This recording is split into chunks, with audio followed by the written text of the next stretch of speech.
네, 그러면 14번째 강의를 시작하도록 하겠습니다. 우선 제가 ETL에 이미 공지를 했고 아마 다들 확인한 것 같은데, 예, 그래도 예, 한번 다시 확인을 하면은 그 기말고사를 2번 나눠서 볼 예정이고, 그 보통 정규 시간에, 그러니까 저희가 수업 정규 시간에 잡힌 그 시간을 활용할 예정이고요. 그 다음에 장소는 다음과 같이 제가 업데이트를 해서 공지할 예정입니다. 그리고 그 이번 학기는 코로나 때문에 절대평가를 하겠다고 제가 얘기를 했고, 다음과 같이 배점은 들어갈 예정이고요. 뭐 제가 약간 한번 테스트를 한번 해보려고 하는 거는 뭐냐면, 절대평가 기준을 얼마를 잡는 게 정확한 거, 그러니까 다들 만족할 수 있느냐, 그거에 대해서 제가 한번 설문을 한번 하려고 하는데, 일단은 제가 무조건 설문 결과, 그러니까 설문을 해서 평균 값을 가지고 하는 게 맞는지 안 맞는지 일단 여러분들의 의견을 한번 받아보도록 하겠습니다. 그래서 여러분들이 제시한 성적, 그러니까 어떤 평균 값이, 그러니까 제가 일단 먼저 제가 생각하는 어느 정도의 가이드라인을 주고, 그 다음에 여러분들이 볼 때 그거보다는 뭐 더 낮게 더 높게를 여러분들 생각할 수 있겠죠. 그래서 자기 개인적인 어떤 평균 값을, 자기 개인적인 어떤 값을 넣어주면은, 그러면 그 값들을 다 평균해가지고 나온 값이 제가 원래 생각했던 값하고 뭐 전혀, 그러니까 다른 범위가 아니면은, 그러면 제가 그거를 심각하게 고려해서 그 값으로 반영할 가능성이 높고요. 근데 만약에 막 정말 이상한 값, 막 그런 식으로 값이 한쪽으로 막 치우친다든지 그러면 그냥 다 무시하고 그냥 제가 원래 처음에 제시한 값으로 할 테니까 한번 그거에 대해서 나중에 고민을 해보기 바랍니다. 제가 그 설문을 돌릴 기간은 아마도 첫 번째 기말고사 보고 두 번째 기말고사 보기 전에 여러분들의 의견을 수렴할 거고, 아마 대충 본인의 첫 번째 기말고사 점수를 생각하고 아마 이 정도면 뭐 얼마 뭐 그런 생각이 되겠죠. 그래서 그 시점에 한번 조사를 하도록 하겠습니다. 그러면 이제 본격적인 수업에 들어가면은, 지난 시간에 했던 거요. 잠깐 서머리를 해보면은, 지난 시간에 제일 처음에 했던 게 저희가 도이치 알고리즘이라는 걸 했죠. 근데 도이치 알고리즘은 사실 계속 처음부터 얘기할 때부터 얘기했지만 그 알고리즘 자체가 그렇게 막 유용하거나 그러지 않습니다. 근데 그 알고리즘에서 일단 의미하는 게 대단히 컸죠. 그러니까 무슨 얘기냐면, 우리가 당연히 어떤 값을 비교하고 그러려면은 적어도 그 모든 입력에 대해서 다 넣어봐야지만 알 수 있는데, 그 경우에는 두 가지 가능한 입력이 있지만 한 번의 계산만으로 그 두 가지에 대한 어떤 성질을까지는 알아낼 수 있었다는 거죠. 완벽하게 값을 얻어낸 건 아니었습니다. 그거는 확실히 구별을 해야죠. 근데 많은 문제들이 굳이 우리가 모든 입력에 대한 모든 출력값을 다 알아야 되는 문제들이 아니거든요. 그래서 그럴 경우에는 어떤 결과들에 대한 패턴을 봐야 되는 문제, 그럴 경우에는 이런 양자 컴퓨터 알고리즘들이 어떤 기존의 고전적인 컴퓨터에서 돌아가는 알고리즘보다 훨씬 더 빠른 속도로, 그러니까 빠른 속도라는 게 정말로 계산 자체가 빠르다는 것보다는 우리가 반복을 해야 되는 숫자가 있는데 그 숫자를 시그니피컨트하게 줄여줄 수 있다. 그게 지금 양자 알고리즘의 핵심적인 아이디어고요.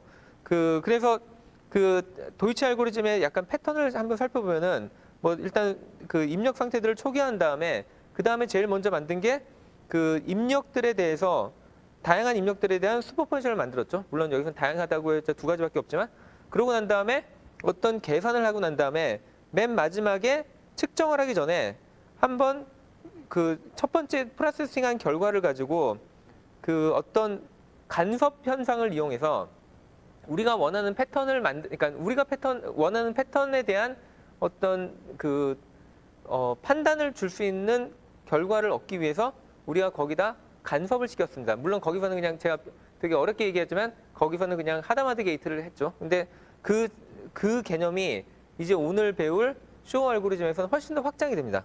그래서 그리고 쇼 알고리즘뿐만 아니라 나중에 보면은 글로벌 알고리즘도 결국엔 다 같은 패턴이라는 거를 알 수 있을 겁니다. 그래서 이번 시간하고 다음 시간에 걸쳐가지고 그 두 가지 알고리즘들에 대해서 좀 자세히 살펴볼 예정이고요. 그 다음에 저희가 배웠던 게 리버서블 게이트라는 개념이었죠. 근데 여기서 꽤 재밌는 거는, 그러니까 우리가 리버서블 게이트들만 이용해가지고 기존의 디지털 논리를 구현하려다 보니 생기는 문제점이 엔슬라 큐빗이랑 엔슬라 또는 옥실리어리 큐빗이랑 그다음에 garbage 큐빗들이 나왔는데, 근데 다행히도 리버서블 게이트의 어떤 이론들을 다 보면은, 그러면 결국 이런 애들은 우리가 그 임시로 쓰고 난 다음에 다시 걔네들하고 나머지 계산 결과들하고 어떤 코릴레이션이 없게 만든 다음에 그 다음에 걔네들을 궁극적으로 재활용도 할 수 있다. 그게 지난 시간에 배웠던 그 아주 재밌는 개념 중에 하나였죠. 그리고 마지막으로 제가 그 팩터링 알고리즘에 대해서 아주 간단하게 리뷰를 했고, 오늘 다시 한번 잠깐만 살펴본 다음에 그 다음에 실제로 그 구체적인 걸 다시 한번 들여다보도록 하겠습니다. 자, 그래서 지난 시간에 마지막에 했던 거를 다시 한번 생각해 보면, 이게 그 팩터링 알고리즘의 방법이었는데, 일단 제일 쉬운 게 우리가 예를 가지고 시작하는 게 제일 쉽죠. 그래서 15라는 숫자, 15는 5 곱하기 3이라는 거 다 알고 있고, 그런데 그거를 모른다고 생각했을 때 어떻게 하면은 5 곱하기 3을 구할 수 있느냐? 고전적인 프로그래밍으로 하는 방법이 있겠지만 그거 전혀 생각하지 말고 양자 알고리즘, 그러니까 양자 컴퓨터에 최적화된 그런 알고리즘 측면에서 한번 보자는 거죠. 그래서 그 알고리즘은 어떻게 시작하는지를 자세히 살펴보면은, 처음에 랜덤 넘버를 하나 잡는데, 이 랜덤 넘버가 만족해야 되는 거는 두 가지 조건이 있습니다. 첫 번째는 우리가 팩터링 하고 싶은, 그러니까 우리가 소인수분해를 하고 싶은 15라는 숫자, 예를 들면 이 숫자랑 그 다음에 공통인수가 없어야 된다는 거죠. 그리고 이 숫자보다 작은, 그러니까 어떻게 보면 별 조건 아니죠. 웬만한 랜덤 넘버 그냥 잡아도 이 조건 다 만족하겠죠. 그래서 이런 숫자를 먼저 찾은 다음에, 걔를 예를 들면 여기서 제가 R이라고 불렀습니다. 그 다음에, 그러니까 어떻게 보면 이 숫자는 우리가 소인수분해하고자 하는 숫자랑 전혀 상관이 없는, 거의 상관이 없는 그런 숫자죠. 그 다음에 뭐를 하냐면, 우리가 이 7이라는 숫자를 고른 다음에 7의 0승, 1승, 2승, 3승, 4승 해가지고 7의 n승을 쫙 구하는데, 걔네들을 그냥 구하는 게 아니라 이제 우리가 진짜 팩터링, 소인수분해하고 싶어하는 15라는 숫자에 대해서 모드 연산, 그러니까 15로 나눈 다음에 나머지를 취하는 연산을 적용하겠다는 거죠. 그래서 이렇게 되면은 1, 7, 4, 13 해가지고 쭉 이렇게 패턴이 계속 반복되는데, 이렇게 똑같은 패턴이 계속 반복된다는 거는 수학적으로 얘기하면, 다르게 얘기하면 뭐라고 얘기할 수 있냐면, 7의 4승은 1과 같다. 근데 물론 7의 4승은 1이 아니죠. 그래서 여기서는 왜 같냐면은, 모드 15라는 연산에 대해서는 얘가 7의 4승과 1은 같다. 그러면 얘를 다시 이런 식으로 인수분해가 가능하고, 이런 인수분해를 활용해가지고 여기서 요 팩터나 요 팩터 둘 중에 하나만 얻어도 우리가 소인수분해하고자 하는 15 숫자랑 요 팩터랑의 최대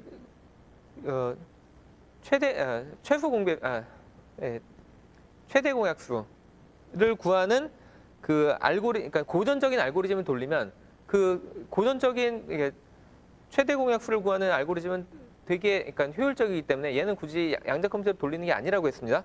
얘는 그냥 고전 컴퓨터로 돌릴 거고, 근데 그 알고리즘을 돌리면, 그럼 예를 들면 이렇게 우리가 구하고 싶었던 3과 5를 각각 구할 수 있다는 거죠. 이 얘기는 무슨 얘기였냐면, 요 15를 구성하는 3과 5가 이 두 개의 팩터 중에 하나의 팩터로 몰린 게 아니라 다행히 나눠 가졌는데, 지난 시간에도 얘기했듯이 얘네들이 두 개로 쪼개질 가능성이 한 군데로 몰릴 가능성보다 훨씬 더 크다. 그게 수학적으로 증명할 수 있는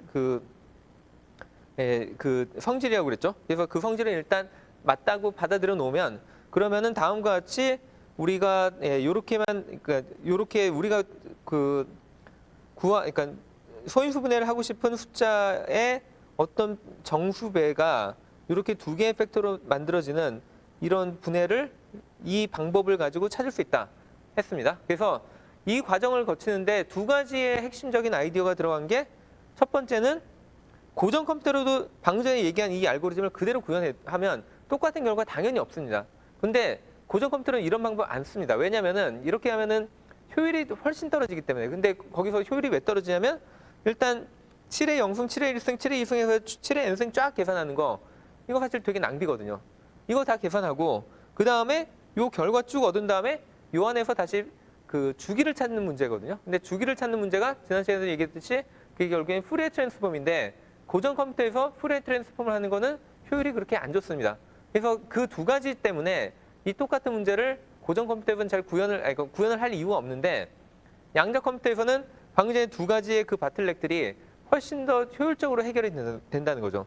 그래서 방금 전에 그 과정을 한번 살펴보면 크게 다음에 두 가지 단계로 나눌 수 있는 게, 첫 번째는 그 얘가 7의 0승부터 7의 뭐 255승까지 쭉 계산을 하는 이런 계산 단계가 한 번 있고, 그 다음에 요 뒤에 나온 값들의 그 주기를 찾는 푸리에 트랜스폼을 하는 두 단계로 크게 나눌 수 있고요.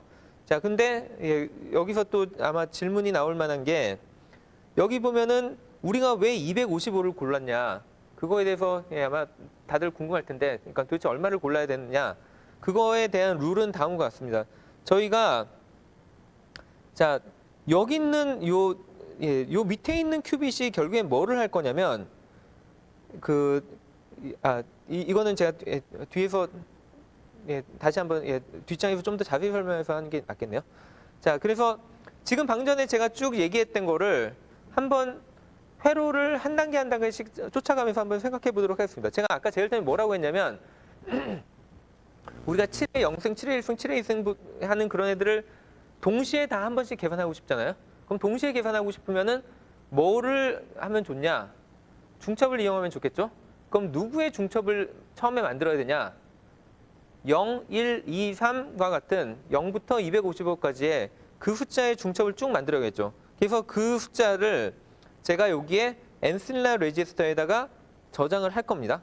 그리고 여기 같은 경우에는 얘네들의 중첩으로, 그러니까 0부터 255까지의 중첩으로 이루어진 어떤 퀀텀 스테이트가 만들어지겠죠. 자, 이런 스테이트 어떻게 만들죠? 지난 시간에 배웠듯이 각각의 큐빗들을 0으로 다 초기화시킨 다음에 뭘 해야 되죠?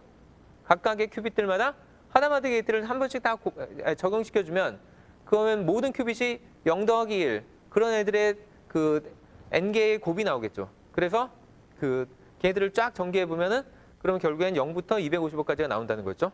자, 그래서 뭐 그거는 그렇게 어려운 얘기가 아니었고, 그 다음에 엔실라 큐빗을 엔실라 큐빗이 아니라 그 인코디드 레지스터를 저희가 이걸 사용하는 이유는 뭐냐면, 그 한마디로 우리가 계산하려는 거는 아까 R이 7일 경우에 7의 n승을 계산한 다음에 그거에 그 15에 대한 모드 연산을 해가지고 결국엔 나머지를 우리가 어디다 저장을 해놔야겠죠. 왜냐면은 얘가 2일 때는 7의 2승에 7의 2승 계산한 다음에 모드 15, 그 결과를 어디든가 저장해야 되고, 그 다음에 뭐 7의 255승 계산한 다음에 모드 15 해서 저장해야 되죠. 자, 그러면은 걔네들을 저장하기 위한 그 레지스터의 미니멈 비트 수는 어떻게 되죠? 자, 생각을 해보면은 여기에 저장될 값은 15보다 절대로 클 리는 없죠. 왜냐면 15로 나눈 다음에 나머지가 저장될 거니까. 그러면 15보다 작은 숫자, 그러니까 최대 14까지 나올 수 있겠죠? 그럼 14를 저장할 수 하는데 필요한 비트 수는 몇 개죠? 4비트면 되죠. 자, 그래서 여기서 이 인코디드 레지스터에 그 필요한 그 큐빗의 개수는 결국엔 그러니까 우리가 그러니까 소인수분해하고자 하는 숫자를 그러니까 바이너리 넘버로, 그러니까 이진수로 나타내는데 필요한 그 비트 수랑 같습니다. 그러면 여기에 들어가는 요 숫자는 어떻게 되냐? 얘는 이 숫자의 2배를 선택하면 됩니다. 그래서 아까 그 15 같은 경우에는 필요한 n이 4비트이기 때문에 2n이면은 8비트가 돼서, 그래서 0부터 255까지 저희가 계산을 하는 겁니다. 그게 요 값들에 나오는 그 로직이고. 자, 이제 이렇게 됐으면은 이제 그 다음에 우리가 뭘 해야 되냐면, 아까 얘기했듯이 그 7의 0승도 구해야 되고 7의 1승도 구해야 되고 7의 2승도 구해야 되는데, 그게 어떻게 되냐면, 자, 여기에 보면은 이 엔실라 레지스터에 0일 때도 있고 1일 때도 있고 2일 때도 있고 하니까, 일단 0일 때 먼저 생각해보고 그 다음에 1일 때 어떻게 되는지 그런 걸 한번 생각해보면 좀 나눠서 생각한 다음에 나중에 다 더하면 되잖아요. 그래서 한번 생각해보면 일단 0일 경우에 뭐를 생각해야 되냐면, 저희가 그러니까 이게 0일 때 그거에 해당되는 7의 0승에 모드 15 하면은 그러면 1이 나오겠죠. 그래서 그 경우에는 1이 저장되겠지만, 만약에 그 1에 대해서, 그러니까 엔실라가 1일 경우에 그때 생각해 보면은 7의 1승에 모드 15하면 7이 되겠죠. 그리고 7의 2승에 모드 7의 2승이니까 49에 모드 15하면 그러면 4가 되겠죠. 그래서 사실 이 모든 가능성들이 지금 중첩이잖아요. 그래서 이걸 계속해 보면은 다음과 같이 될 텐데, 자 여기서 그러니까 3까지 가면 13 된 다음에 그 다음에 또 이제 엔슬라가 4, 5 그런 식으로 계속 가야 되는데, 우리는 이미 뭘 알고 있냐면 얘가 그 4번마다 이게 다시 반복이 될 것이다. 그러니까 그거는 아까 저희가 그 테이블을 만들어 봤기 때문에 알고 있죠. 그래서 계속 해보면은 다음과 같이 이런 식으로 나오고, 그럼 그 다음 줄에 뭐 나올지 이미 알죠? 1, 7, 4, 13이 나와야겠죠? 그러면 계속 반복을 하고 맨 마지막에 마지막 행 가면은 252에서부터 여기까지 가겠죠. 자, 제가 여기 지금 얘네들을 일부러 이런 패턴으로 적은 거가, 그러니까 일부러 적었는데 그 이유는 뭐냐면, 자 이제 보면은 얘네들이 컬럼별로 묶일 수 있다는 게 약간 보이지 않아요? 그러니까 그 여기 제가 그러니까 처음 컬럼, 그러니까 여기에 몰려 있는 애들은 다들 그 인코디드 레지스터가 다 1로 돼 있죠. 그 얘기는 나머지 애들을 1로 이렇게 묶을 수가 있다는 거죠. 자, 그러면 두 번째 같은 경우에는 얘도 역시 묶을 수가 있겠죠. 그리고 세 번째도 이렇게 묶을 수가 있고, 네 번째도 이렇게 묶을 수가 있습니다.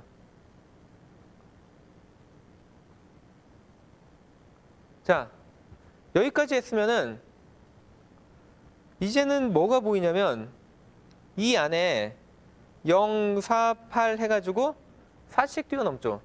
그러면 얘가 1을, 그러니까 인코디드 레지스터가 1일 때만 그게 적용되냐? 그렇지 않다는 게, 7일 때도 1, 5, 9하고 2, 6, 10하고 이런 식으로 돼가지고 결국에는 예를 들면 저희가 이 상황에서 인코디드 레지스터를만, 그러니까 이 모든 큐빅을 다 한 번에 측정하는 게 아니라 인코디드 레지스터만 따로 먼저 측정을 한번 해봤다고 생각할게요. 그러면 그 중에 1, 7, 4, 13 중에 한 가지 경우가 나오겠죠. 근데 뭐가 나왔다 하더라도 남아있는 나머지 상태들은 결국에 뭐냐, 4라는 주기를 가지고 그 그러니까 그 정수가 뭐 0부터 시작할지 1부터 시작할지 그거는 다른 얘기긴 한데, 걔네들 간의 간격이 무조건 다 4씩 떨어진 그런 어떤 수열이 얻어지겠죠. 자, 그러면은 저희가 이게 지금 이 모든 걸 하는 목적이 뭐였냐면, 사실은 7의 A승을 해가지고 그거의 모두 N을 계산해서 그 안에 숨어있는 주기를 찾고자 했는데, 저희가 여기 인코디드 레지스터 측정하자마자 나머지 애들이 그 주기에 따라서 그 주기에 해당하는 만큼만 그 숫자를 가지는, 그러니까 이 값을 가지는 그런 스테이트들의 그냥 슈퍼포지션으로 나타났거든요. 자, 그럼 여기서 그냥 아주 나이브하게 생각하면 무슨 생각까지 할 수 있냐면, 이제 뭐 예를 들어 1이 됐든 아니면 4가 됐든 간에 저희가 1이라는 숫자일 때 이런 상태를 얻었으니까, 얘 그냥 측정하면은 어떤 때는 0 나오고 어떤 때는 4 나오고 어떤 때는 8 나오고 막 그러니까 걔네들만 보아도 금방 얘네들 간의 주기를 알 수 있겠다 생각할 수 있지만, 자 이게 만약에 문제가 엄청 커지면, 그러니까 15니까 이 정도가 됐지 이거보다 훨씬 더 큰 숫자에 대해서 하면은 이 조합도 엄청 많이 나오겠죠. 자, 그렇기 때문에 여기서 우리가 요 상태만 얻었다고 해서 요 상태를 곧장 측정을 하면은 절대로 그 주기를 그렇게 쉽게 얻을 방법이 없습니다. 그래서 여기서 뭐를 해야 되냐면, 여기까지 우리가 아주 좋은 정보를 얻었거든요. 이 정보를 가공해서 우리가 여기서 4라는 숫자를 최대한 뽑아내려고 노력을 해야 된다는 겁니다. 그래서 어떻게 보면은 그 쇼어 알고리즘의, 팩터링 알고리즘의 핵심적인 아이디어는 사실 여기가 답니다.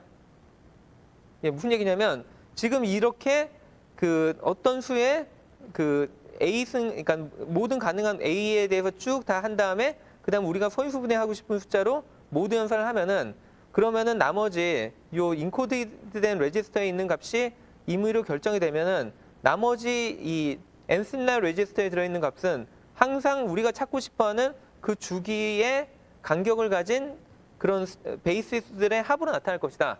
그 사실은 금방 알 수 있다는 겁니다. 그래서 어떻게 보면은 여기까지는 정말로 저희가 구하고 싶었던 첫 번째 그러니까 가장 중요한 정보에는 이미 접근을 했는데 이제 여기서 아까도 얘기했듯이 이런 중첩 상태가 주어졌을 때 과연 어떻게 하면은 이 중첩되어 있는 스테이트들 속에 숨어 있는 아니면 들어 있는 그 주기를 찾아낼 것이냐 그 문제로 이제 문제가 바뀌어 버리거든요. 자, 그래서 그거를 한번 다시 좀 살펴보면 이게 앞에 제가 정리했던 상황인데 자, 여기 다시 보면은 요 첫 번째 경우에 이거를 제가 어떤 식으로 플랫을 할 수도 있냐면 자, 여기가 만약 0부터 255까지의 그런 값을 가질 수 있는 어떤 데이터인데 이 중에 요 앞에 있는 개수가 1인 경우만 이렇게 표시하고 나머지는 그러니까 여기 있는 것들이 결국에는 여기 있는 베이시스들의 앞에 있는 개수들을 이 플랫을 했다고 생각해 보면은 그러면은 이게 4칸씩 간격을 띄면서 그러니까 0이 아닌 값이 나왔다가 나머지 다 0이었다가 그 다음에 또 0이 아닌 값이 나왔다가 0이었다가 이런 식으로 계속 나타나겠죠. 자, 이런 식으로 나타난 값에 대해서 저희가 얘네들이 얼마씩으로 나타나는지를 알고 싶으면은 그때 사용하는 게 바로 후리에 트랜스폼이라는 겁니다. 그래서 후리에 트랜스폼이 예전에 그러니까 아마 공학 수학에서도 많이 배우고 아니면 다른 관련된 과목들 전기과 같은 경우에는 시노미 시스템에서 엄청 많이 배웠을 텐데 자, 그런 개념들이 여기에다 그대로 적용이 되고요. 자, 근데 여기서 저희가 보려는 게 뭐냐면 만약에 이거를 저희가 후리에 트랜스폼을 하면은 그 후리에 트랜스폼 결과가 어떻게 나타나냐면 다음과 같이 결국에는 얘가 주파수 형태로 나타나는데 주파수가 대부분 다 0이고 여기에 주기에 해당하는 4주기에 해당하는 어떤 그런 특정한 값들에 대해서만 얘가 0이 아닌 값으로 이렇게 나타납니다. 그래서 저희가 이 쇼 알고리즘에서 마지막 단계에서 하고 싶은 거는 이러한 데이터들의 중첩이 주어졌을 때 궁극적으로 이 데이터들에 해당하는 후리에 트랜스폼 값들의 중첩으로 변환시키는 게 저희의 마지막 골입니다. 그리고 그거를 저희가 퀀텀 후리에 트랜스폼이라고 부르는데 자, 근데 그러니까 그래서 저희가 원하는 게 뭐냐면 이런 상태가 주어졌을 때 이런 상태를 다음과 같은 4가지 스테이트들의 중첩으로만 나타나고 나머지 애들은 다 0이 돼가지고 더 이상 요 앞에 그러니까 다른 더하는 텀들이 없게. 물론 이게 4개가 나온 거는 얘가 우연히 그러니까 이 픽이 4개밖에 안 나온 거는 이게 지금 저희가 문제가 주기가 그냥 4짜리였기 때문에 그런데 근데 이게 만약에 다른 주기라 하더라도 이거보다 더 많이 나올 수는 있지만 그렇다고 해서 아무 막 랜덤 넘버가 나오는 게 아니라 다 이 안에 숨어 있는 주기랑 관련돼 있는 그런 픽들만 여기 나타나거든요. 그래서 걔네들로 이루어진 새로운 양자 상태를 얻는 것이 퀀텀 후리에 트랜스폼의 목적입니다. 그래서 얘 같은 경우에는 이렇게 나타나는데 그럼 사실 걱정할 수 있는 게 얘 만약에 우리가 이 인코디드 레지스터가 1이 아니라 요거면은 걱정될 수도 있잖아요. 근데 다행히도 이게 후리에 트랜스폼의 어떤 관계에 보면은 요 첫 번째 줄이랑 두 번째 줄의 관계는 결국에는 일식 쉬프트가 된 거죠. 이럴 경우에는 사실 이 값 자체, 그러니까 여기 있는 값 자체가 바뀌는 게 아니라 이 값들에 해당하는 요 앞에 개수들만 바뀌게 됩니다. 자, 지금 이게 후리에 트랜스폼을 안 배운 학생들 같은 경우에 아니면은 이게 사실은 정확하게 부르면은 디스크리트 후리에 트랜스폼이라고 해가지고 아까 얘기했던 시노미 시스템 같은 데서 주로 배우는 내용인데 그걸 안 배운 학생들 아직 좀 감이 없을 텐데 이거는 제가 바로 다음 페이지부터 좀 더 자세히 설명하도록 하겠습니다. 그래서 여기서 궁극적으로 얻으려는 거는 이렇게 우리가 주기에 해당되는 어떤 정보들이 있을 때 이 정보들의 중첩으로만 이루어진 그런 상태를 얻는 것이 퀀텀 후리에 트랜스폼의 목적입니다. 그래서 이 다음 줄 같은 경우도 이렇게 연결될 거고요. 그래서 마지막에 이렇게 얻은 다음에 이 정보로부터 결국에 우리가 얻을 수 있는 게 이게 주기가 4라는 값인데 이거에 대해서는 좀 더 뒤에 거를 보고 난 다음에 마지막에 다시 이 페이지로 돌아와서 그 내용을 살펴보도록 하겠습니다. 자, 그래서 디스크리트 후리에 트랜스폼에 대해서 한번 살펴볼 텐데요. 자, 일단 여기서 그러니까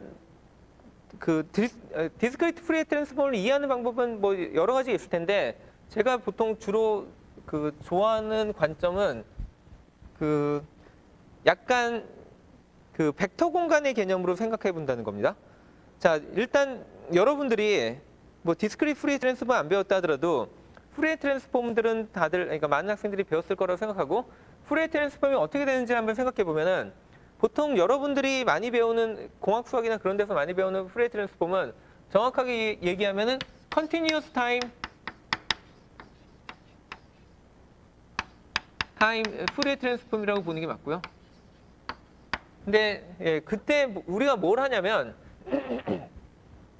예를 들면 이런 뭐 임의의 뭔가 이상한 뭐 그러니까 랜덤 시그널 같은 게 주어졌을 때 뭐 여기를 t라고 t까지라고 생각하면 그럼 얘를 그러니까 그리고 얘를 제가 f of t라고 부르면은 사람들이 하고 싶은 건 뭐냐면 이 하나의 신호가 예를 들면은 다음과 같은 여러 개의 사이누소이달 커브로 이루어질 수 그러니까 얘들의 합성으로 이루어질 수 있느냐. 그러니까 예를 들면은 이게 사인이니까 이렇게 되겠죠? 근데 요거 말고도 어떤 애들이 있을 수 있냐면 그 요렇게 주파수가 더 높은 애 아니면은 이거보다 또 주파수가 더 높은 애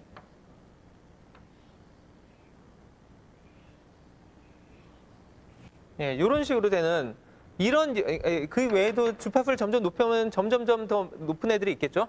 근데 뭐 얘들은 다 t로 끝난다고 했을 때 자, 이런 하나에 주어진 임의의 시그널을 이런 애들의 합성으로, 그러니까 합성이라는 게 얘들의 1차 결합 형태로 나타낼 수 있느냐. 그게 푸리에 트랜스폼이었고, 푸리에 트랜스폼의 그거는 가능하다였고, 그거를 어떻게 보냐면 이렇게 보는 거였죠. 자, 이 신호 같은 경우에 얘를 제가 얘가 이렇게 되려면 이게 아마 되겠죠. t에 2파이 t 이렇게 됐을 거고, 그 다음에 이 두 번째 거 같은 게 sin 2파이 2t 정도가 되겠죠. 그리고 얘는 sin 2파이 곱하기 3t 오버 t가 될 거고, 제가 얘를 제가 뭐라고 부를까요? S1이라고 부를게요. S1t라고 부르고, 얘를 S2t라고 부르고, 얘를 S3t라고 부르고, 뭐 이런 애들이 계속 있겠죠? 그러면은 저희가 원하는 거는 f of t 하나를 그 S1t랑 그 다음에 S2t랑 S3t랑 이런 애들의 선형조합으로 생각하고 싶고, 그 얘기는 이 앞에 해당하는 C1, C2, C3와 같은 이러한 어떤 개수를 구하는 게 사실은 목적이 돼버리잖아요. 자, 그럼 이거 개수 어떻게 구하죠? 이거를 구하는 방법은 C1은 사실은 뭘로 구할 수 있냐면 F of T랑 그 다음에 요 사인, 그러니까 요 사인에 해당되는 거, 요거 S1T를 얘네들을 곱한 다음에 걔네들에 대해서 이 하나의 주기에 대해서 적분한 다음에 뭐 아마 이 경우에는 노멀라이즈가 어떻게 되는지 잘 기억이 안 나서 뭐 t를 나누고 난 다음에 뭐를 약간 곱하고 해야 될 수도 있는데, C1은 기본적으로 이와 같은 형태로 구해진다는 겁니다. 자, 이게 왜 가능했냐면 지금 보면은 만약 우리가 이거를 한 주기에 대해서 요 S1과 S2와 S3를 서로 곱한 다음에 적분을 해보면은 이게 여기 주기가 다 같고, 그 다음에 이거 같은 경우에 중간에 계속 부호가 바뀌기 때문에 이 주파수가 다른 애들을 걔네들의 공통 그 주기에 대해서 적분을 하면은 그러면 얘네들은 다 항상 0이 되는 거죠. 그래서 얘네들은 실제로 여기다가 제가 여기다 곱하고 난 다음에 그러니까 이 FT에다가 얘를 곱하고 난 다음에 다 적분을 해봤자 얘와 얘는 다 000이 되고 얘만 남기 때문에 C1에 해당되는 어떤 값이 나오는 거였죠. 자, 이게 뭐랑 유사하죠? 이게 바로 벡터에서 오소노멀한 베이시스를 쓰는 거랑 똑같죠. 그러니까 다르게 얘기하면은 얘네들이 각각이 다 오소노멀 베이시스고요. 뭐 제가 아까 얘기했듯이 여기 노멀라이즈가 어디 들어가야 될 텐데, 그거는 지금 사실 이게 저희가 컨티뉴어스 프레 트랜스포를 하는 게 목적이 아니니까 제가 이 부분은 그냥 대충 넘어가도록 하고요. 근데 그거가 잘 됐다면은 중요한 게 얘네들끼리 서로 다 오쏘고날하다는 겁니다. 자, 그래서 이 똑같은 개념을 저희가 근데 지금 여기서는 저희가 한 게 뭐였냐면 이게 컨티뉴어스 타임 그 시그널에 대해서 이런 걸 했는데 이와 유사한 계산을 디스크리트 타임 또는 여기에서 특정한 점에 대해서만 샘플링 했을 경우, 그러니까 이게 만약에 이런 임의의 어떤 신호가 있는데 이 신호를 다 쓰지 않고 얘에 대해서 어떤 특정한 점들에 대해서만 저희가 샘플링 해가지고 뭐 이렇게 할 수 있겠죠? 그래서 요점 뭐 이런 식으로 해가지고 이 점들에 대해서만 저희가 정보를 가지고 있고 마찬가지로 이 사인 웨이브들에 대해서도 모든 점에 대해서 다 하는 게 아니라 만약 요 점에 대해서만 했다면 요점 그러니까 요점 요런 것들만 가지고 저희가 이와 같은 똑같은 푸리에 트랜스폼을 할 수 있냐 했을 때 그것이 가능하다는 겁니다. 그래서 그 디스크리트 푸리에 트랜스폼을 약간 좀 추상적으로 정의를 해버리면은 다음과 같이 정의를 할 수 있습니다. 일단 저희가 뭘 생각할 거냐면 n차원의 벡터 공간을 생각할 거고요. 그럼 n차원의 벡터 공간은 저희가 뭐 지금까지는 계속 추상화된 공간을 배웠지만 거꾸로 얘기하면은 그 안에 있는 벡터들은 이와 같이 n개의 숫자로 이루어진 어떤 수열로 생각할 수 있겠죠. 자, 이런 수열이 주어졌을 때, 그러니까 그 n개의 숫자로 이루어진 수열들은 결국엔 n차원 벡터 공간에 하나의 벡터를 나타내겠죠. 자, 이제 그러면 벡터 얘기가 나왔으면은 우리가 그 다음에 생각하는 게 어떤 좋은 베이시스를 사용할 것인가인데, 뭐 이럴 경우에 제일 좋은 베이시스 중에 하나는 한 성분만 1이고 나머지는 다 0인 1, 0, 0, 0, 그 다음에 0, 1, 0, 0, 0, 0, 그 다음에 0, 0, 1, 0, 0, 0, 0 그런 애들이 되게 좋은 베이시스 중에 하나였잖아요. 자, 근데 그런 베이시스만 쓰면은 별로 재미가 그러니까 뭐 특별히 좋은 일을 못할 수 있으니까 걔랑 똑같이 파워풀한 새로운 베이시스를 한번 생각해 보자는 겁니다. 그러면 그 베이시스가 어떤 애가 있냐면 다음과 같은 베이시스가 사실 또 되게 좋은 베이시스가 됩니다. 여기서 제가 좋은 베이시스라고 하는 거는 이렇게 사용하면은 얘가 노멀라이즈 돼 있고 그 다음에 자 여기 보면 제가 인덱스를 K를 사용하고 있잖아요. 그래서 인덱스가 다른 애들은 서로 내적을 하면은 오쏘고날합니다.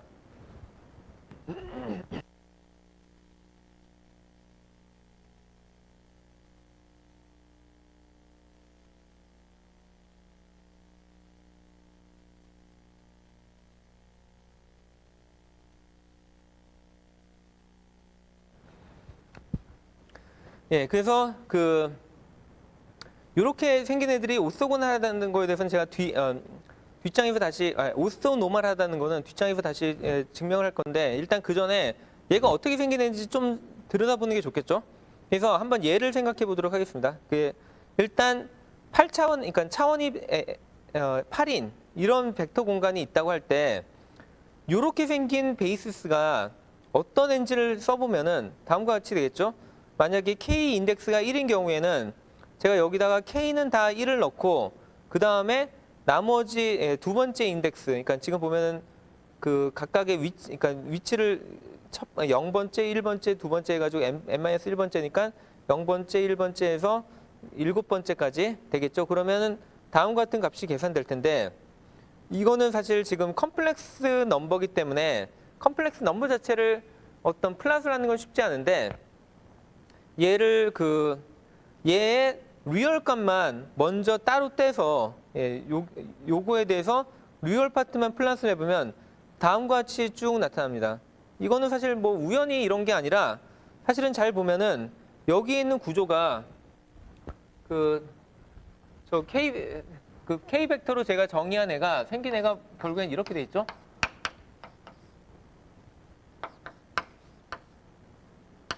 이렇게 돼 있고 그 다음에 익스포넨셜에 마이너스 i 2파이 그 다음에 여기에 n하고 여기에 k 들어가고 그 다음에 여기에 위치에 해당되는 게 처음에는 뭐 0일 거고 그 다음에 두 번째는 i 2파이 똑같은데 k 곱하기 1일 거고 해서 얘가 쭉 가잖아요. 이게 n개가 있는데 이거를 잘 보면은 이거는 제가 디스크리트한 값들을 뽑은 거지만 사실 얘의 컨티뉴어스 버전은 결국엔 마이너스 i 2파이 그 k n에다가 어떤 만약에 인덱스를 컨티뉴어스 그러니까 연속적으로 변하는 어떤 인덱스를 사용한다면 이 값이 되겠죠. 그래서 여기에 실제로 그려진 이 점선으로 그려진 애는 이거를 만약에 컨티뉴어스 함수로 했을 때 나타날 이런 어떤 쉐입이고 실제로 저희가 넣는 거는 여기에다가 그 컨티뉴어스 값을 넣는 게 아니라 정수 값을 한 번씩 넣을 테니까 정수 값을 넣으면 다음과 같이 어떤 디스크리트한 값들의 이런 분포로 나타나겠죠. 하지만 여전히 얘의 형태를 보면은 이게 원래 가지고 있는 이 사인 커브랑 완전히 독립적인 애가 아니라 이 사인의 그 대략의 아웃라인은 가지고 있는 거죠. 자, 그러면 만약에 우리가 여기다가 K를 1이 아니라 3을 하게 되면 어떻게 되냐면 나머지 여기 모든 부분들이 다 3으로 치환이 될 텐데 그 얘기는 자, 이게 만약에 K가 1이 대신에 3이 됐다. 그럼 무슨 일이 벌어지냐면 얘는 결국에는 얘의 리얼 파트를 그러니까 요거의 리얼 파트를 생각해 보면 그러면 얘는 그 뭐 코사인 2파이 k 오버 n t 이렇게 될 테니까 요거는 결국엔 뭐에 비례하냐면 주파수에 비례하죠. 그래서 k 값이 커지면 커질수록 결국에는 얘가 더 빨리 진동을 할 거란 겁니다. 그래서 그 어떤 상황이 여기 잘 나타냈죠. 근데 만약에 우리가 이거를 그래서 여기 지금 아웃라인으로 쭉 나타난 것처럼 이렇게 더 빨리 진동을 하고 있을 겁니다. 그래서 K가 늘어난다는 거는 결국에는 얘 주파수가 늘어난다는 뜻이고요. 자, 그거랑 지금 얘랑 결국에는 같은 얘기죠. 그러니까 점점 우리가 K가 늘어남에 따라서 주파수가 점점 증가하고 있다는 겁니다. 자, 그 다음에 이렇게 만들어진 이 벡터 공간에 대해서 저희가 내적을 정의할 수 있겠죠. 그래서 저희가 여기다 내적을 정의할 때 티피컬하게 저희가 쓰는 형태로 이렇게 두 개의 시퀀스가 있으면 그러니까 이런 수열이 주어지면 이 수열들에 대해서 각각에 해당하는 컴포넌트끼리 다 곱하는데 얘는 이제 컴플렉스 넘버들이니까 얘 그 컴플렉스 컨주게이션 구해가지고 걔네들을 다 곱해서 더하는 걸 내적으로 정의하면 그러면 얘는 아주 그러니까 내적이 잘 정의된 벡터 공간이 되는 거죠. 자, 이럴 경우에 저희가 보여주고 싶은 게 뭐냐면 방전에 얘기한 요렇게 정의된 베이시스들은 서로 오소노멀하다는 걸 보이고 싶잖아요. 자, 그러면은 뭐 방전에 정의한 그 내적의 정의를 그대로 가져다 쓰면 되겠죠.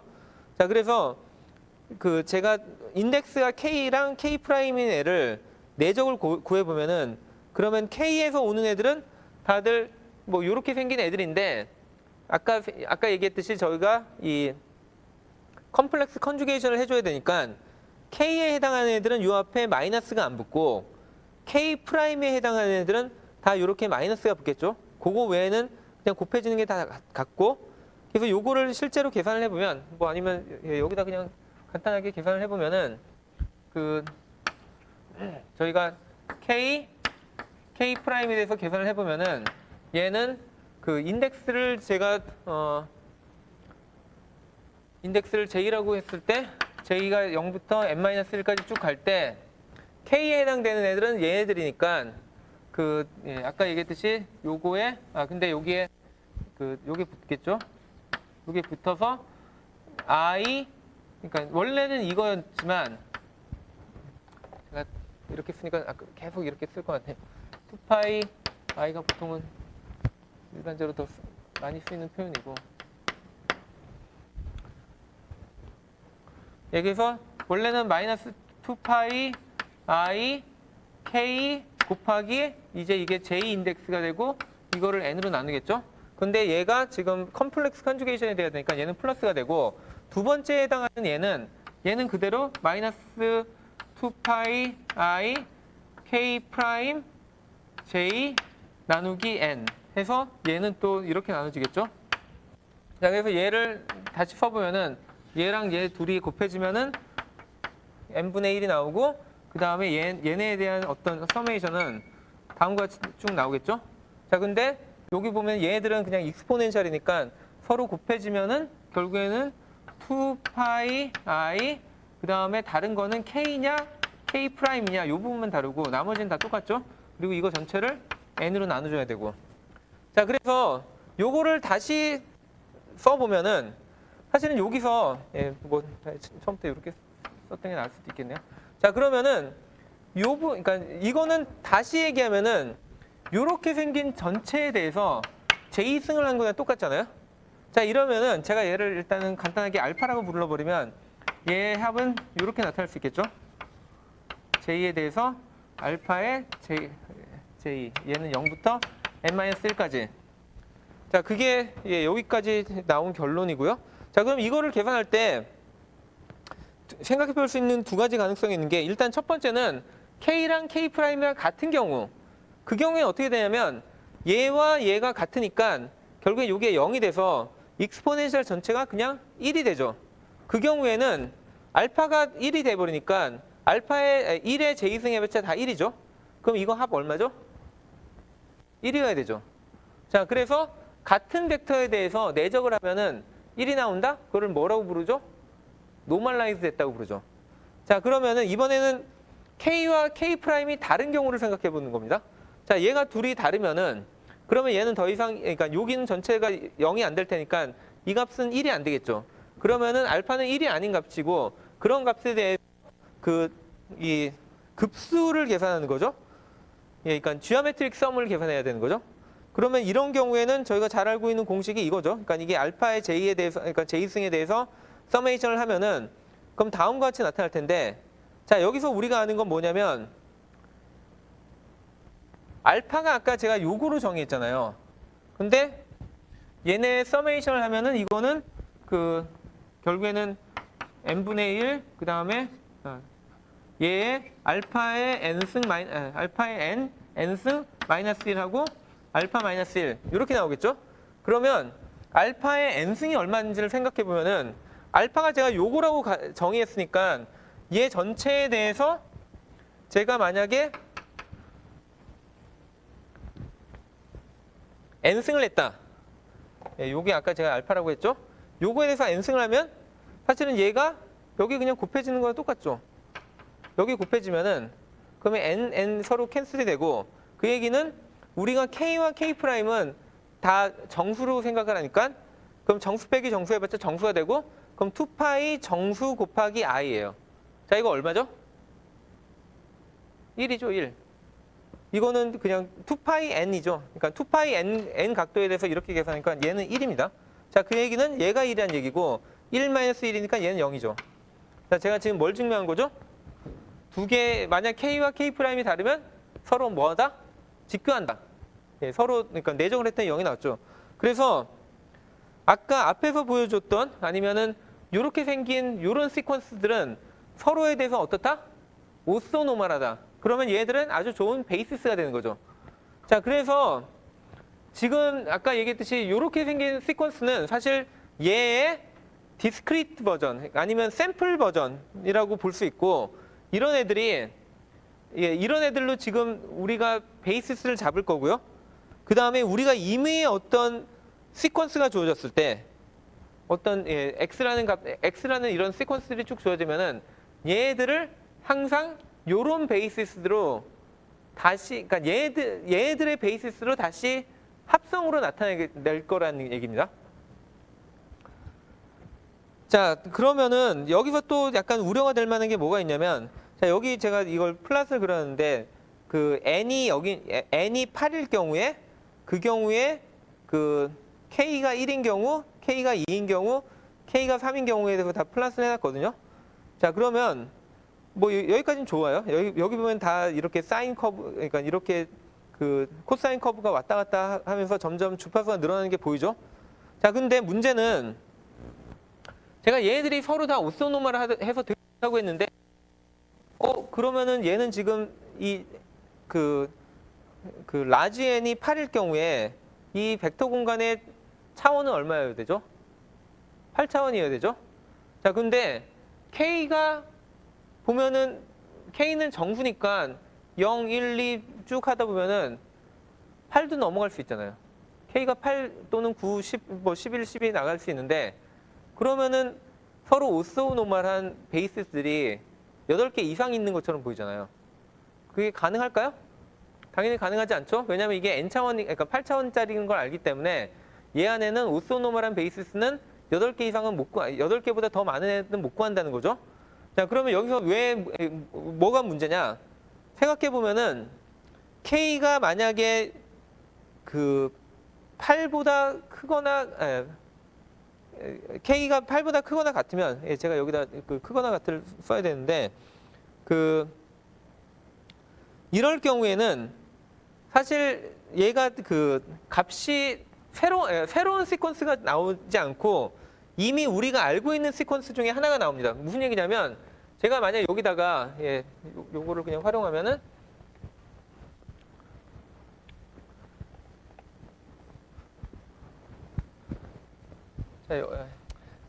지울 거였네. 자, 여기에 보면은 익스포넨셜 마이너스 2파이 i 그 다음에 k 곱하기 j 하고 디바이드 바이 n 이렇게 되겠죠. 자, 근데 만약에 k가 예를 들면 n이 8이었는데 그 k가 뭐 예를 들어 9가 됐다. 그럼 뭐가 문제냐? 그러니까 뭐가 어떻게 되냐? 자, 이 경우에는 제가 얘를 어떻게 나타낼 수 있냐면 그 k 프라임을 이게 그 8보다 작은 값, 0부터 8보다 작은 값이라고 했을 때 그 뭐 9라든지 10 같은 숫자들은 다르게 쓰면 어떻게 쓸 수 있냐면 n 더하기 k 프라임이라고 쓸 수 있고 걔네들의 j가 곱해진 거로 생각할 수 있죠. 자, 이 경우에는 제가 또 어떻게 할 수 있냐면 얘를 그냥 나눠버릴 수 있죠. 마이너스 2파이 i k 프라임 j 나누기 n 그 다음에 마이너스 2파이 i n 곱하기 j 나누기 n. 자, 여기서 보면은 n과 n이 그냥 캔슬이 되기 때문에 얘는 뭐냐면 마이너스 2파이 곱하기 n. 그래서 2파이 곱하기 j. j는 여기서는 정수죠.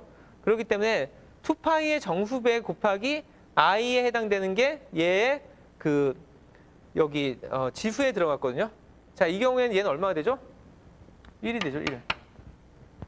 자, 그래서 얘가 여기에 들어오는 숫자가 이 n보다 커지면은 그럼 어차피 걔는 요 안에 속하는 어떤 이미 다른 시퀀스랑 같은 애가 된다는 겁니다. 그래서 실제로 여기 들여다보면은 아마 이거를 보면 약간 좀 처음에는 불편하게 느낄 수 있는 부분이 뭐냐면 아까 제가 처음에 얘기할 때 뭐라고 했냐면 여기 들어오는 거는 그 주파수에 해당된다고 그랬잖아요.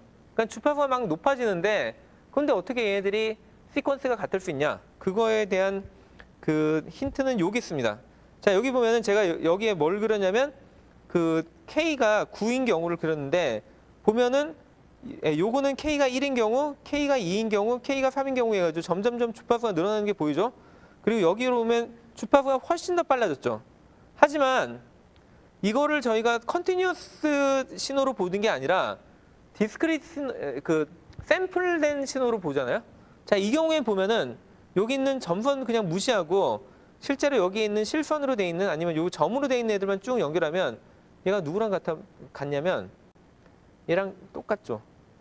K가 1인 경우랑. 자, 요거는 아까 K가 9인 경우, 이거는 K가 1인 경우. 얘네 간의 차이는 8이죠. 8은 얘네의 주기에 해당되기 때문에 아까 여기서 얘기했던 요런 이유 때문에 만약에 컨티뉴어스 버전을 생각한다면 얘네들은 되게 높은 주파수일 것처럼 보이지만 그리고 다른 주파수처럼 보이지만 사실 여기서는 우리가 샘플링 된 애들만 따질 거기 때문에 결국에 얘와 얘는 같은 애라는 겁니다. 그래서 새로운 오소노멀 베이시스가 나오는 게 아니라 이미 기존에 찾아놓은 그런 베이시스를 다시 반복하게 된다는 겁니다. 그래서 K가 여기서 그 0에서 n 사이의 값을 찾는 거는 일단 요것만 찾으면은 그러면 그거보다 더 큰 값들의 더 큰 K에 대해서는 더 이상 고려할 필요가 없다는 겁니다. 자, 그래서 여기도 그 K가 10인 경우, 11인 경우 쫙 해가지고 보면은 이 점선으로 그리는 엄청 빠르게 변하지만 실제로 여기 나타난 점들만 따지면은 얘랑 그냥 일치하죠. 그렇기 때문에 특별히 새로운 정보가 들어온 게 없다는 겁니다. 자, 그래서 여기까지 제가 말한 결론이 뭐였냐면 요렇게 정의된 그 벡터는 얘는 서로 오소노멀한 되게 좋은 벡터고, 좋은 베이시스가 되고, 그러면 이제 앞으로 우리가 새로 주어진 어떤 새로운 수열들이 주어질 때 이 수열들을 요 베이시스로 나타내자. 그 얘기를 하는 거죠. 자, 그래서 예를 들면은 일단 저희가 이거를 약간 좀 생각하기 쉽게 하기 위해서 먼저 n이 4인 경우에 대해서 생각을 해보도록 하겠습니다. 자, 그러면 여기에 k가 0일 때 이때는 여기다가 아무리 다른 값, 그러니까 얘가 아무리 여기 있는 j, 그러니까 요 값들이 아무리 빨리 바뀐다 하더라도 k가 0일 때는 얘는 그냥 다 0이죠. 그래서 2의 영승은 다 1이니까 이렇게 컨스탄트 값이 쭉 나올 겁니다. 그리고 이거를 지금 여기다 리얼 파트만 플러스를 한 거고요. 이제 얘가 1이 되면은 그럼 이제 요 k가 1이 되니까 그럼 이렇게 다른 값들이 막 나오고 얘에 대한 리얼 파트만 플러스를 해보면 다음과 같은 형태가 나오겠죠. 그리고 점점점 k를 늘려가면 이런 형태가 나올 겁니다. 자, 그러면 제가 여기서 하고 싶은 일은 뭐냐면 임의의 새로운 시퀀스, 예를 들면 1, 5, 1호 같은 게 나왔을 때 얘가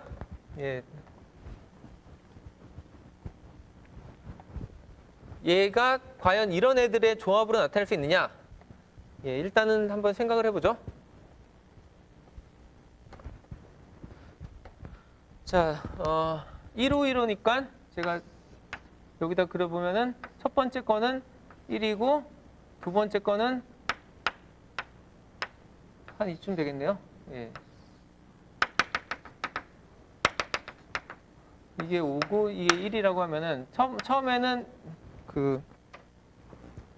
1이고 두 번째는 5, 그 다음에 세 번째는 다시 1, 네 번째는 5. 이런 어떤 신호가 주어졌는데, 아니면 이런 데이터가 주어졌는데, 얘를 여기에 그려놓은 이런 베이시스들의 조합으로 나타낼 수 있겠느냐, 그 얘기를 하는 거죠. 자, 그러면은 여기서 그냥 직관적으로 한번 먼저 찾아볼게요.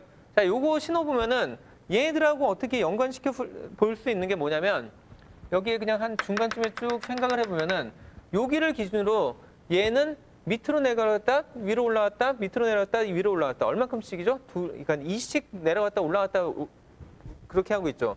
그럼 이 신호를 어떻게 분해할 수 있다고 생각하냐면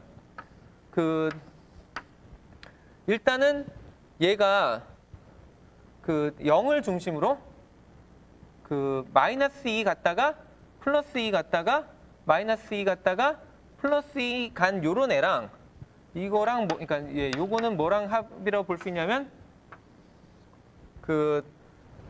요게 지금 가운데가 3이니까 3이라는 위치에 딱 있는 이런 3, 3, 3, 3 요런 신호 요런 신호랑 요런 신호 두 개의 합성으로 생각할 수도 있겠죠. 자, 그러면은 이 신호는 뭐로 생각할 수 있냐면, 자, 여기 볼 때 아까 K가 0인 애는 이런 분포를 가졌잖아요. 다 0.5씩 가지는 이런 애인데, 그럼 이런 애를 이용해서 얘를 나타내면 뭐라고 생각할 수 있냐면 얘는 3이니까, 그리고 아까 제가 이렇게 생긴 애를 뭐라고 불렀냐면 K는 0인 애로 불렀잖아요. 그럼 얘는 저거를 이용해서 나타내면은 얘는 6 곱하기 0 벡터라고 할 수 있겠죠. 자, 그 다음에 얘는 그럼 얘에 해당되는 게 뭐죠? 여기 보면은 한 번 내려갔다가 한 번 올라갔다, 한 번 내려갔다, 한 번 올라갔다. 얘는 아니죠. 얘는 0을 지나니까 얘가 그거에 해당되겠죠. 근데 이제는 부호가 반대잖아요. 그래서 얘 같은 경우에는 올라갔다 내려갔다 올라갔다 내려갔다인데 얘는 내려갔다 올라갔다 내려갔다 올라갔다니까 부호가 반대여야 되고, 그 다음에 진폭이 얼마냐면 얘는 0.5 올라갔다 0.5 내려가는데 얘는 지금 2 올라갔다 마이너스 2 떨어져야 되죠. 그렇기 때문에 몇 배다? 4배인데 4를, 그러니까 마이너스 4를 곱해야 되죠. 그럼 마이너스 4 곱하기 2. 그래서 제가 아까 이 시퀀스를 얘를 x 벡터라고 한다면 x 벡터는 6, 0, 마이너스 4, 2가 될 거라는 게 제가 그냥 직관적으로 그냥 그림만 보고 따진 얘기거든요. 자, 근데 뭐 항상 이렇게 그림만 보고 할 수 없잖아요. 그러니까 실제로 이거를 계산을 해봐야 되는데, 그럼 계산을 어떻게 하느냐? 자, 우리가 아까 배웠던 예전부터 계속 배워왔던 얘는 결국에는 주어진 어떤 임의의 벡터를 우리가 사용하는 어떤 오소노멀 베이시스에 대해서 그 개수를 구하는 거죠. 자, 그럴 경우에는 우리가 어떻게 한다? 개수를 구할 때는 얘네들이 오소노멀일 경우에는 예를 들면은 이거를 다시 생각해 보면은 얘가 C0의 어떤 값 더하기 C1 그러니까 1번 베이시스에 대해서 어떤 개수가 곱해질 거고 2번 베이스에 대해서도 어떤 개수, 그다음에 3번 베이시스에 대해서도 어떤 개수가 주어질 거다라고 알 수 있죠. 자, 그러면은 여기서 C0를 구하는 방법은 결국엔 뭐였냐면 우리가 여기다가 0이라는 벡터와 우리가 지금 관심 있는 이 벡터 간의 내적을 구하면은 그럼 C0를 구할 수 있죠. 그러면 이거를 실제로 계산을 해보면은 이 제로 같은 경우에는 여기 나와 있는 요거니까 얘가 2분의 1, 그 다음에 1, 1 이렇게 되죠. 자, 근데 사실은 여기에 얘에 대해서 컴플렉스 컨주게이션을 곱해야 되는데 근데 얘야 뭐 다시 리얼이니까 뭐 별로 신경 안 썼고요. 그 다음에 x는 요게 결국에는 1, 5, 1, 5가 됐죠. 자, 그래서 요거 두 개에 대해서 내적을 하면은 결국에는 앞에 2분의 1 나오고 그 다음에 1 곱하기 1 더하기 1 곱하기 5 더하기 1 곱하기 1 더하기 1 곱하기 5 해가지고 이렇게 될 거고 그럼 다 합치면 12니까 얘가 6이 되죠. 그래서 이 6이 결국에는 저희가 원래 생각했던 이 6을 그대로 얻을 수 있죠. 자, 그러면은 C1은 0이 되는지 한번 왜냐면 여기 보면 C1이 0이어야 되잖아요. 그러면 얘가 0이 되는지 확인해 보려면 마찬가지로 이거를 계산해 주면 되죠. 자, 그러면 이제 얘는 1 같은 경우에는 여기 아까 계산했던 게 이거죠. 2분의 1인데 2분의 1에 1하고 마이너스 i인데 저희가 이게 컴플렉스 컨주게이션 시켜줘야 되니까 얘 같은 경우에는 그러니까 i가 될 테고 그 다음에 마이너스 1, 그 다음에 i니까 마이너스 i가 되겠죠. 자, 이거랑 다시 여기에 1, 5, 1, 5 해주면 얘에 대해서 계산을 해보면은 얘는 2분의 1 그대로 나오지만 1 곱하기 1 해서 1, 그 다음에 i 곱하기 5니까 5i, 그 다음에 마이너스 1, 마이너스 5i 해가지고 결국에는 얘가 얼마가 된다? 0이 된다. 예, 이런 식으로 되고 마찬가지로 이게 마이너스 4가 되는 것도 2랑 x에 대해서 서로 내적을 해보면 마이너스 4라는 걸 금방 알 수 있겠죠. 자, 그래서 제가 여기서 했던 게 뭔지를 한번 요 관점에서 생각을 해보면은 좀 더 이해가 쉬울 수도 있는데 자, 여기서도 제가 어떻게 했냐면 C1을 구하기 위해서 주어진 이 함수가 있을 때 여기선 연속 함수지만 얘 같은 경우에는 1, 5, 1, 5라는 이런 시퀀스죠. 이 시퀀스랑 우리가 사용하기로 생각한 사용하기로 마음먹은 이 사이누소이드하게 변하는 그 베이시스랑의 내적을 한 거잖아요. 자, 여기서 그거에 해당되는 게 뭐였냐면 걔 둘을 곱해서 걔네들에 대한 적분을 한 거죠. 자, 그래서 이렇게 하면은 우리가 C1을 얻을 수 있는 거와 마찬가지로 이게 디스크리트 버전이 되더라도 똑같은 과정을 거쳐서 우리가 여기에 해당되는 개수를 다 구할 수 있다는 겁니다. 예, 그래서 지금 저는 개인적으로는 보통 푸리에 트랜스폼을 모든 푸리에 트랜스폼은 결국에는 그냥 선형대수 관점에서 이해하면은 그냥 모든 것들이 다 되게 스트레이트 포워드하게 설명이 됩니다. 자, 그래서 여기까지가 디스크리트 푸리에 트랜스폼에 대한 그냥 간단한 서머리라고 생각하시면 되고요.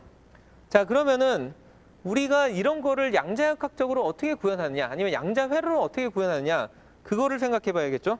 그래서 우리가 문제를 어떻게 정의할 거냐면 지금 같은 경우에 저희가 뭐를 생각했냐면 주어진 입력이 x0, x1 해서 xn까지의 어떤 시퀀스라고 하면은 이 시퀀스는 아까 앞에서의 경우를 따지면 결국엔 뭐였냐면 0, 4, 8, 12 해가지고 4씩 떨어진 그런 숫자가 되겠죠. 그러니까 죄송합니다. 다시 얘기하면 0, 아까 같은 그런 애들은 결국엔 시퀀스로 따지면은 0일 때는 0일 때는 첫 번째 값은 0이 아니었고 두 번째 값, 세 번째 값, 네 번째 값 다 0이다가 그 다음에 네 번째 값, 그 다섯 번째 값은 또 0이 아니고 그 다음에 0, 0, 0, 1 이런 식으로 계속 이런 패턴이 반복되는 그런 시퀀스였죠. 그래서 그런 시퀀스를 그냥 꼭 그 시퀀스가 아니라 어떤 임의의 시퀀스가 주어졌다 하더라도 걔네들을 이렇게 나타냈다고 한다면, 자, 제가 하고 싶은 거는 이런 애들이 주어졌을 때 지금 방금 전에 찾아낸 요런 개수를 찾는 게 목적이거든요. C0, C1, C2, C3. 왜 그러냐면 만약에 여기에 지금 요게 사실은 그거에 대한 정확한 예일 수도 있는데, 이렇게 1, 5, 1호 같은 경우에는 아까 보면 이런 바이어스에 해당되는 거, 보통 이런 거를 모든 값에 대해서 똑같은 만큼 더해주기 때문에 이런 걸 보통 바이어스라고 부르기도 하고, 아니면은 주파수에 대해서 변하지 않기 때문에 DC 성분이라고도 부르는데, 뭐 이런 부분을 제외하고는 사실은 보면은 얘가 이런 주파수를 가지고 변하고 있었잖아요. 이거보다 더 빨리 변한 것도 아니고 더 느리게 변한 것도 아니고 이만큼만 변하고 있었는데, 그러면 과연 이 주어진 신호가 그러니까 결국에는 요 사이누소이달 커브에 해당하는 만큼의 주파수 성분을 가지고 변하고 있었다는 거죠. 근데 저희가 얘가 요런 성분을 가지고 있다는 걸 방금 전에 어떻게 찾았냐면, 여기 보면은 다음과 같이 내적을 해서 요 개수를 구했는데, 그게 결국엔 자세히 따져보니까 결국엔 푸리에 트랜스폼이다 라는 거죠. 그리고 특히나 얘는 연소함수에 대한 푸리에 트랜스폼이 아니라 디스크리트 밸류에 대한 푸리에 트랜스폼이라는 얘기입니다. 자, 그래서 저희가 하고 싶은 거는 이러한 디스크리트 푸리에 트랜스폼을 양자역학적으로 구현하고 싶은 게 목적이고요. 자, 그래서 지금까지 했던 얘기를 다시 한번 생각해 보면, 임의의 이런 랜덤 시퀀스가 주어졌을 때 얘 안에 숨어 있는 어떤 주기를 찾으려면은 저희가 디스크리트 푸리에 트랜스폼을 하는데, 자, 그러면은 제가 결국에 찾고 싶은 게 뭐냐면 요 앞에 붙는 이 개수들을 구하고 싶거든요. 그러면 제가 여기에 C2라는 개수를 어떻게 구할지를 한번 생각을 해보면, 어떻게 구했는지를, 아니면은 그거를 일반화시키려면 어떻게 하면 되는지를 생각을 해보면 다음과 같다는 거죠. 제가 아까 그러니까 C2라는 애를 어떻게 구해야 되냐면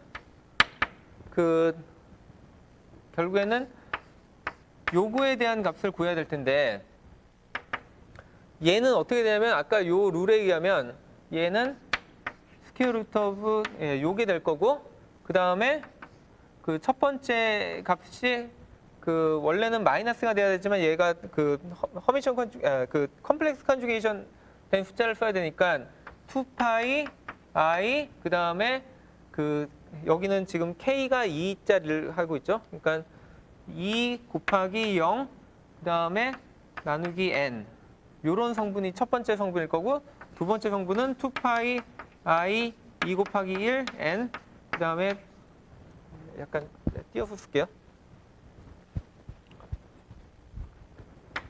그 다음에 두 번째는 2파이 i 2 곱하기 1 나누기 n, 그 다음에 세 번째 성분은 2파이 i 2 곱하기 2 나누기 n, 마지막 성분도 지금 여기 아까 계산한 거를 좀 더 포멀하게 적고 있는 거죠. 마지막 성분도 2파이 i 2 곱하기 3 나누기 n, 3 나누기 사실 4죠. 4.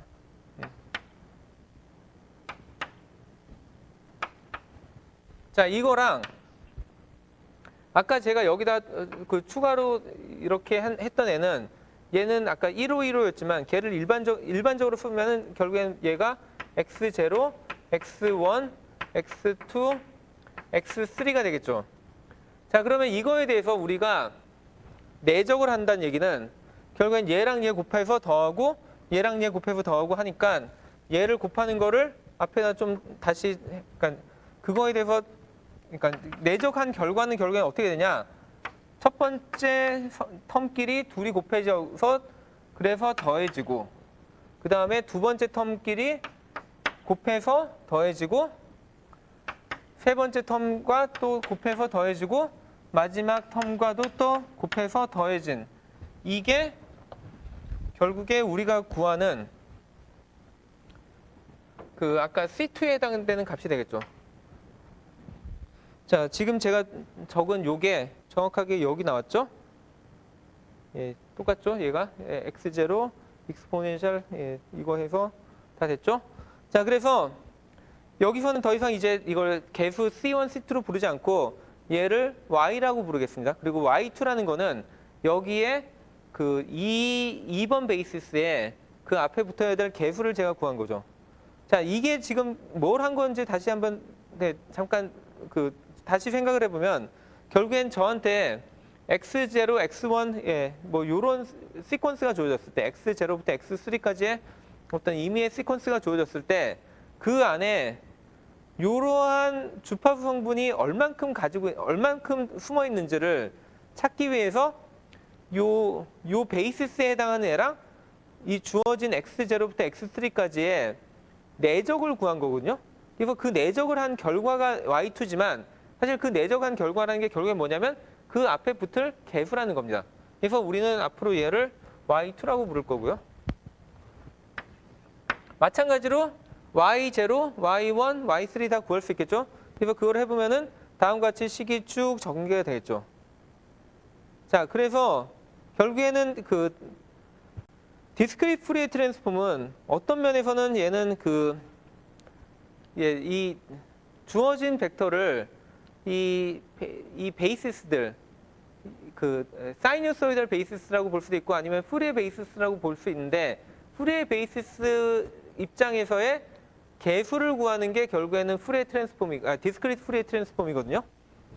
자, 근데 여기 사실 이 개수가 정확하게 원래 가지고 있던 이 주어진 시퀀스가 어떤 주파수 성분을 가지고 있는지를 정확하게 나타내기 때문에 저희는 저 개수를 그러니까 구하는 게 목적이고 이거를 이제 퀀텀 버전으로 바꾸면 뭐가 되냐면 저희가 하고 싶은 거는 입력으로 주어진 상태는 다음과 같이 우리가 구해야 되는 x0, x1, x2, x3를 개수로 갖는 이러한 양자 상태의 중첩으로 입력을 주고 싶고요.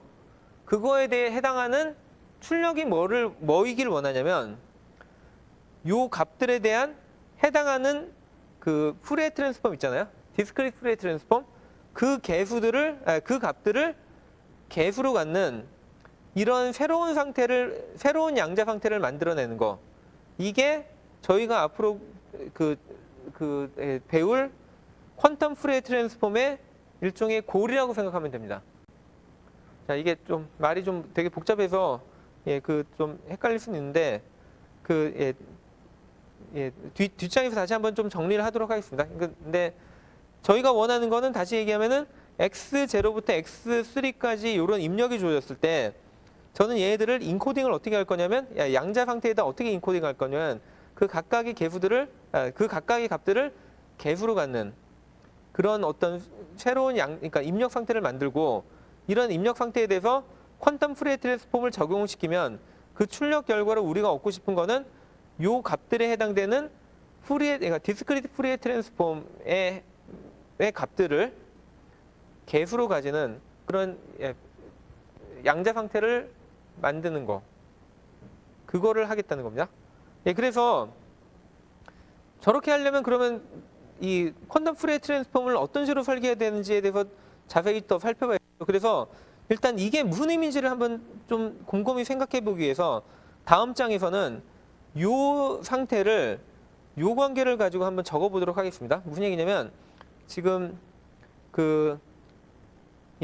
저희가 최종적으로 원하는 요런 상태가 있는데 요런 상태가 그 입력 값들 x0부터 x3로부터 그러니까 어떤 관계를 가지는지 보면은 아까 앞에서 y0는 이렇게 나타낼 수 있다고 했죠. 그래서 그거에 대해서 다 000을 곱한 다음에 제가 그냥 다 더한 겁니다. 이게 벡터가 아니라, 그러니까 각각의 벡터 컴포넌트가 아니라 그냥 제가 이게 원래는 그냥 옆으로 더해야 되는데 이거를 약간 나중에 이해하기 쉽게 하려고 이렇게 한쪽으로 몰아서 적은 거고요. 마찬가지로 여기에 있는 y1도 앞 페이지에서 나온 아까 y2 같은 게 이렇게 됐으니까 y1에 대해서도 뭐가 있죠? 걔도 이렇게 다 적을 수 있고 y2도 이렇게 적을 수 있고 y3도 이렇게 적을 수 있겠죠. 자, 제가 이렇게 적은 이유가 뭐냐면 이제 이렇게 적고 나니까 요 첫 번째 항들만 쭉 보면은 공통점이 뭐죠? x0로 묶였다는 거죠. 자, 그러면은 이걸 그러니까 요 텀들만 합쳐가지고 x0로 그냥 묶을 수도 있겠죠. 그래서 이렇게 적을 수 있고 두 번째 항도 마찬가지로 이제 얘는 x1들로만 묶을 수 있으니까 걔들의 요런 묶인 거의 합이랑 그 다음에 세 번째도 마찬가지로 그런 식으로 묶어버리고 네 번째로 이렇게 묶어버릴 수 있겠죠. 자, 이렇게 묶어서 저희가 얻은 결론이 뭐냐면 우리가 원하는 최종 상태 얘는 어떻게 나타날 수 있냐면 만약에 입력이 다음과 같이 주어졌다고 생각해 볼게요. 그러면 그러니까 입력이 이런 상태였는데 우리가 원하는 출력은 이런 상태거든요. 여기 나와 있는. 그럼 얘네들 간의 관계는 뭐냐면 0이라고 그러니까 처음에 0 상태가 이런 합으로 나타나면 된다는 겁니다. 그리고 예를 들면 요 2라는 상태가 2라는 베이시스가 퀀텀 푸리에 트랜스폼을 통과하고 나면은 요런 베이시스로 매핑이 되면 된다는 거죠. 그러니까 이거 약간 뭐랑 비슷해 보이냐면 지난번에 하다마드 게이트 보면은 0이 주어졌는데 0이 0 플러스 1로 가고 1이 주어졌더니 얘가 0 마이너스 1로 가는 이거랑 약간 비슷하죠. 그러니까 무슨 얘기냐면 0이 주어졌더니 0을 0 더하기 1 더하기 2 더하기 3인데 근데 그 앞에 개수들이 쫙 달라붙는 거고 1을 갔더니 1이 그냥 1로만 매핑이 되는 게 아니라 0, 1, 2, 3의 중첩으로 되는데 다른 개수들이 쭉 곱해지는 거죠. 다시 얘기하면 0을 했는데 0과 1, 그 다음에 1도 0과 1의 어떤 그 1차 결합인데 걔네들 앞에 붙는 개수들이 달라지는 거죠. 그래서 이거는 사실은 그 베이시스 트랜스폼하고 또 같기도 하고요. 그래서 결국에는 퀀텀 푸리에 트랜스폼이 해줘야 되는 일이 뭐냐면 이런 어떤 베이시스가 주어졌을 때, 그러니까 입력 상태가 주어졌을 때 그 입력 상태의 각각의 베이시스들을 이런 합으로 바꿔주는 거. 예, 그거를 다시 정리해보면 이렇게 되는 거죠. 그러니까 이 2라는 값이 요런 것들의 썸으로 나타나게끔 3이라는 게 주어졌을 때 요 J가 3인 요런 애들의 썸으로 나타나는 거. 그걸로 바꿔주는 게 퀀텀 푸리에 트랜스폼이 해줘야 될 역할이라는 겁니다. 예, 여기까지 좀 헷갈리는 거 예, 저도 알고 있는데 예, 약간만 다시 한번 정리를 해보면 자, 아까 제일 처음에 퀀텀 푸리에 트랜스폼을 얘기하기 전에 저희가 제일 먼저 본 게 디스크리트 푸리에 트랜스폼이거든요. 디스크리트 푸리에 트랜스폼 얘는 고전적인 계산인데 그때는 어떻게 하냐면 저희가 입력 시퀀스가 이렇게 주어져요. x0부터 xn-1까지 주어지면 이 값들에 대해서 다음과 같은 좀 복잡한 연산을 하는 게 그러니까 근데 실제 얘가 뭐에 해당되냐면 이 주어진 시퀀스 내에 그러니까 요런 애죠. 그러니까 요런 어떤 주파수를 가진 이런 신호가 있을 때 이런 신호 성분이 얼만큼 있는지를 찾아내기 위해서 저희가 개수를 구하는 거. 이거를 여기서 그냥 y sub k라고 쓴 거죠. 그러니까 뭐 여기로 굳이 쓴다면 얘가 y0, y1, y2, y3가 되는 거죠.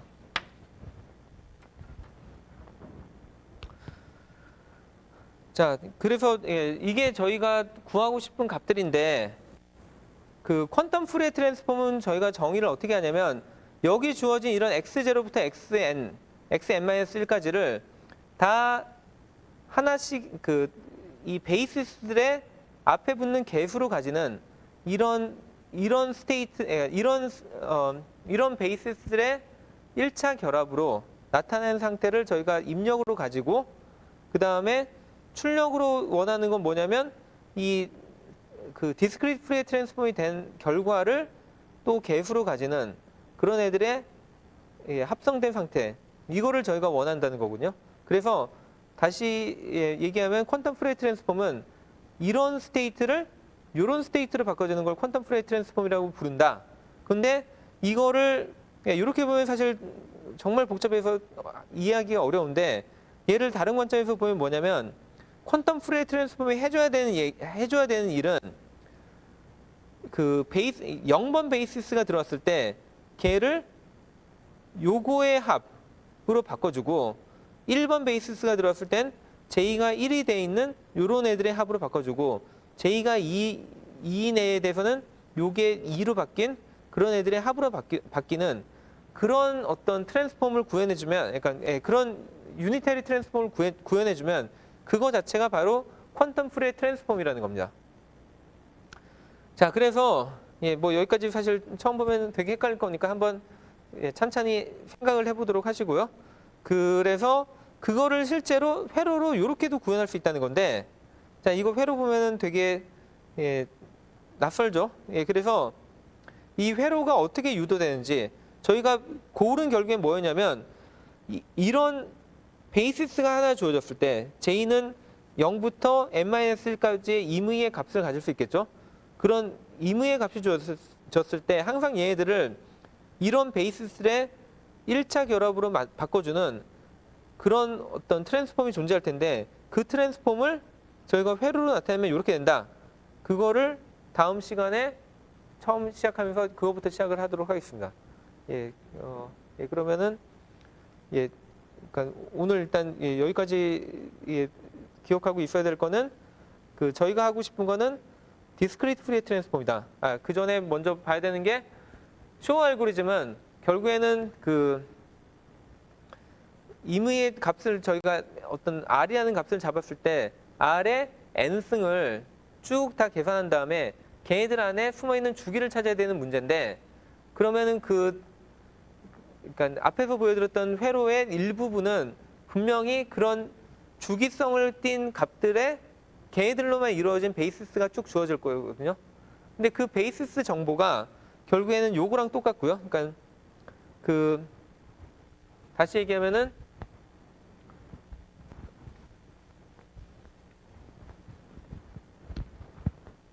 아까 얘가 0 더하기 4 더하기 8 더하기 이렇게 쭉 됐잖아요. 얘는 다시 생각하면 어떻게 생각할 수 있냐면 0의 개수는 1이었고 그 다음에 1의 개수는 0이고 그 다음에 2의 개수도 0이고 3의 개수도 0이고 4의 개수는 1이고 그 다음에 뭐 계속 되겠죠?